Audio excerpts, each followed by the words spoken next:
और इस बीच समाजवादी पार्टी के अध्यक्ष अखिलेश यादव ने एक बार फिर से भाजपा सरकार पर महंगाई के मुद्दे पर हमला बोला है।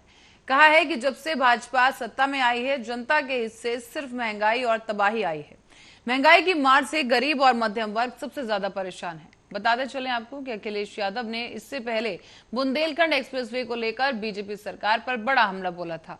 अखिलेश यादव ने कहा कि पीएम मोदी ने जिस बुंदेलखंड एक्सप्रेसवे का उद्घाटन किया वो ढह गया है। अखिलेश यादव ने सवाल करते हुए कहा कि क्या इसकी ईडी जांच होगी। अखिलेश यादव ने आगे कहा कि 15,000 करोड़ का एक्सप्रेसवे है, वो ढह गया, क्या इसकी सीबीआई जांच होगी। तो वहीं अब अखिलेश यादव ने एक ट्वीट करते हुए बीजेपी पर कटाक्ष कर दिए हैं। अखिलेश ने एक अखबार की तस्वीर शेयर की और ट्वीट कर लिखा कि सरकार कम से कम अयोध्या को तो छोड़ दो।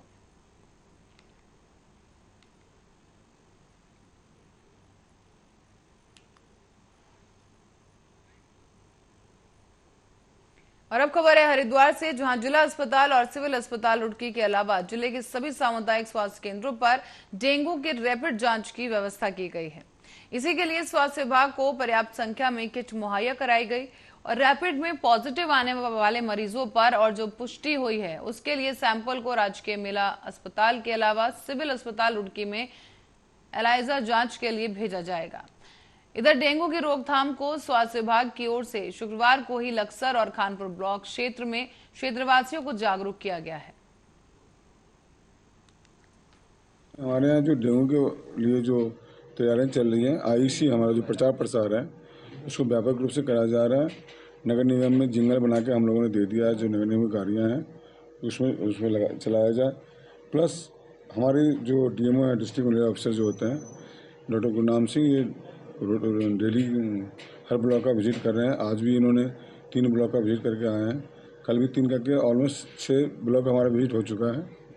और जहाँ तक जांच की सुविधा है, सारे सीसी पे जांच किए जाएंगे। एलाइजा टेस्ट जो हमारे एसडीएस रुड़की और मेला हॉस्पिटल किए जाएंगे।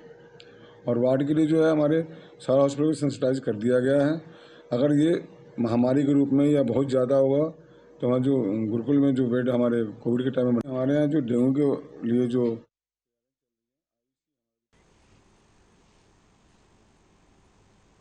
और हरिद्वार हाईवे पर अवैध कैंट बंद करने के साथ ही हाईवे से 220 मीटर के दायरे में शराब की दुकानें बंद होंगी।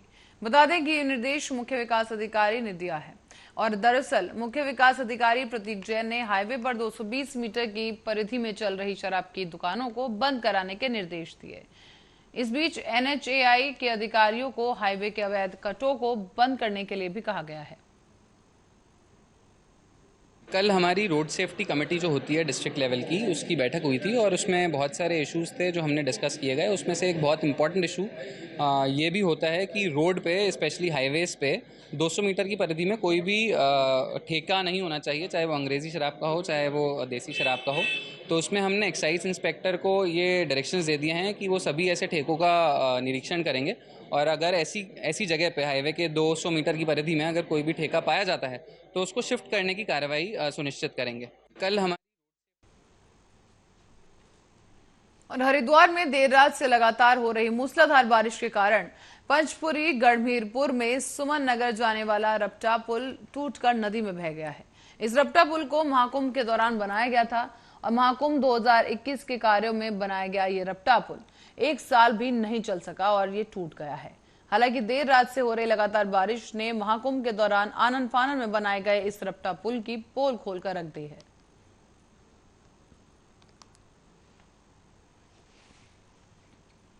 और इस बीच आजादी के अमृत महोत्सव में 13 अगस्त से 15 अगस्त तक आयोजित होने वाले हर घर तिरंगा कार्यक्रम के सफल आयोजन के संबंध में अब तक की गई तैयारियों के संबंध में जानकारी ली गई।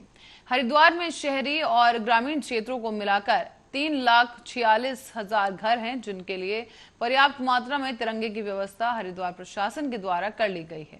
जिलाधिकारी ने बैठक में अधिकारियों से तिरंगे के वितरण के बारे में भी जानकारी ली। इस पर अधिकारियों ने बताया है कि ग्रामीण क्षेत्रों में खंड विकास अधिकारी, ग्राम विकास अधिकारी और नगरीय क्षेत्रों में नगर निकायों के अधिकारियों के द्वारा तिरंगे का वितरण किया जाएगा। जहां जहां तिरंगा झंडा लगाया जाएगा उसकी जियो टैगिंग भी की जाएगी कि कहां और किन किन जगहों पर तिरंगे झंडे का वितरण किया गया है। आज़ादी के जो हमारा अमृत महोत्सव चल रहा है 75 वर्ष पूर्ण होने पर, तो उसमें एक राष्ट्रव्यापी अभियान चल रहा है कि हर घर में तिरंगा लगाया जाए। और उसी के संबंध में हम लोगों की एक रिव्यू मीटिंग थी। पूरे हरिद्वार में जो हम लोगों ने अभी तक एक्सरसाइज की है उसके हिसाब से ग्रामीण और शहरी क्षेत्रों को मिलाकर लगभग 3,46,000 के आसपास हाउस होल्ड्स हैं। और हमारे पास झंडे की अवेलेबिलिटी इतनी हो गई है, विभागों के माध्यम से, कुछ CSR के माध्यम से ये सब सुनिश्चित कर लिया गया है। उनका प्रॉपर डिस्ट्रीब्यूशन कैसे होगा और ये सुनिश्चित किया जाएगा कि हर घर लोग झंडा लगाएं। अभी तक का जो फीडबैक है लोगों में, आम जनमानस में इस पूरे अभियान को लेकर स्वयं में बहुत अधिक उत्साह है। और मुझे उम्मीद है कि 13 से 15 अगस्त के बीच में हरिद्वार का चाहे शहरी क्षेत्र हो या ग्रामीण क्षेत्र हो, हर घर के ऊपर हमारा तिरंगा।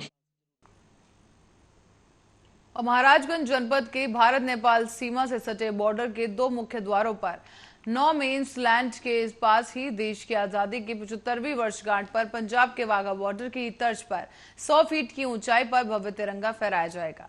इसके लिए जिला प्रशासन जोर शोर से तैयारियों में जुट चुका है।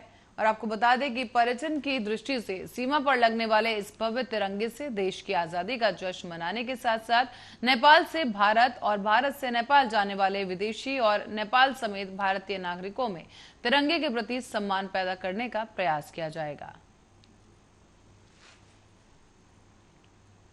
हर घर तिरंगा अभियान के अंतर्गत पूरे जनपद महाराजगंज में 5,12,000 झंडे हम लोग को लगाने हैं। इसमें जैसा कि आपने बताया कि जितने भी हमारे बॉर्डर क्षेत्र हैं वहाँ पे विशेष रूप से कार्य योजना बनाकर काम किया जा रहा है। हमारे 2 मेन बॉर्डर्स हैं, एक सोनौली में है और एक ठूठीबारी में है।